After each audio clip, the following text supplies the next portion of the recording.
Joining us now is Congresswoman Jan Schakowsky, Democrat of Illinois. She is Chief Deputy Whip and a strong advocate for women's issues.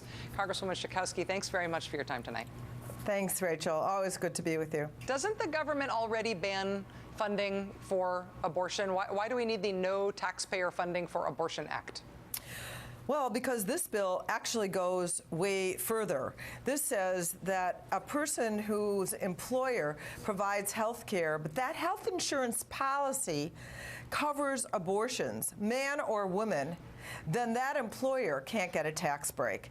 If an individual who buys a policy that provides for abortion cannot get any kind of health care tax deduction if that policy were to cover abortion. So now it goes into private money and private insurance policies and things that people do on their own.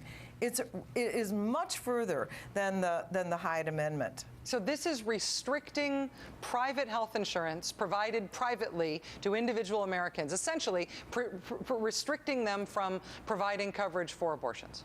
Well, what it does, it doesn't ban the abortion, but it says that you can't get any tax credit. I think what it really says is that insurance companies don't offer abortion coverage, that's the safe way to go, because people won't want to buy that coverage because they won't be able. Let's say they have a separate health tax account. If they use the money out of that tax account to pay for insurance or to pay for abortion, then that will be considered income. I mean, they're getting around it through the tax code in order to prevent ordinary Americans. And the way I read it, it could extend to men who buy those policies as well. Do you think this is going to create jobs?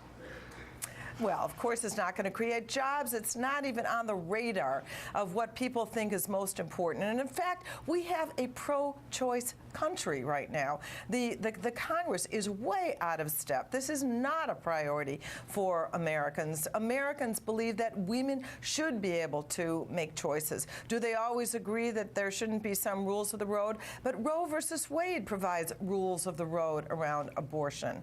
And the Hyde Amendment is sufficient to say that direct federal funding isn't going to go to abortions. I actually think that that's a discrimination against poor women. I don't support the Hyde Amendment, but that is the law right now. This goes way beyond. What do you think explains the distance between the reporting about the priorities of this Republican Congress that say that they're really abandoning the culture war issues, they're letting social conservatives down, that part of their base is going to be disappointed because they're so focused on economic issues? That continues to be the mainstream beltway line about what Republicans are doing, whereas what we see is H.R. 1 is their new rules, which they violate with H.R. 2, which is repealing health care to increase the deficit, and H.R. 3 is abortion.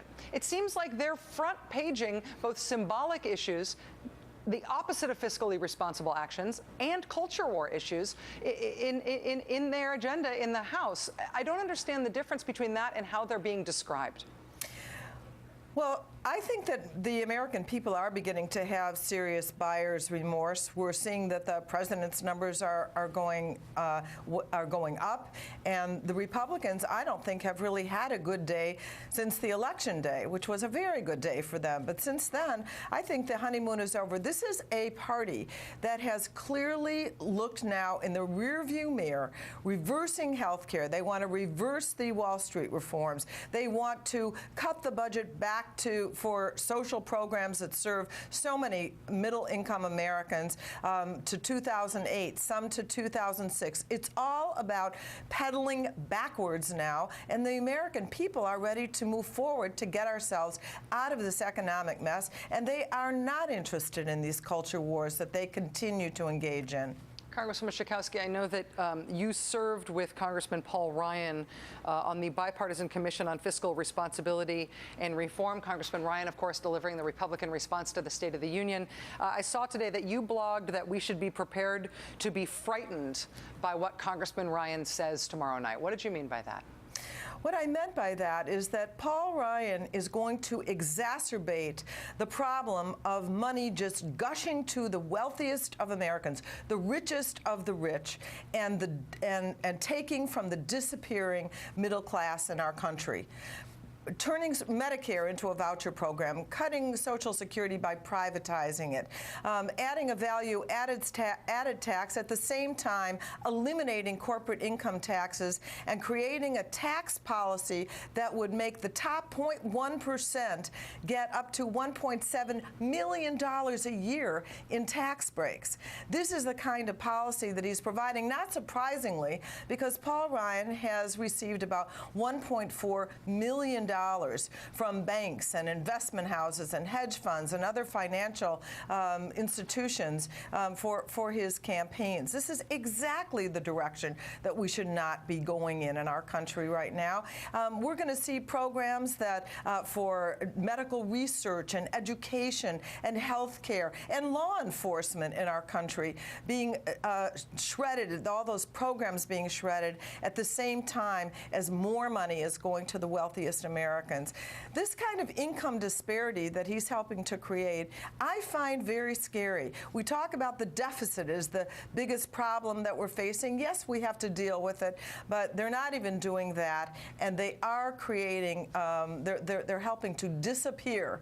Middle-income people and low-income people are hurting worse than ever. Democratic Congresswoman Jan Schakowsky of Illinois, articulating many of the reasons I think the Democrats, at least were politically very happy that Congressman Ryan is giving that response tomorrow night, because he offers such a stark contrast with your own agenda. Congresswoman Schakowsky, thank you. Thank you, Rachel.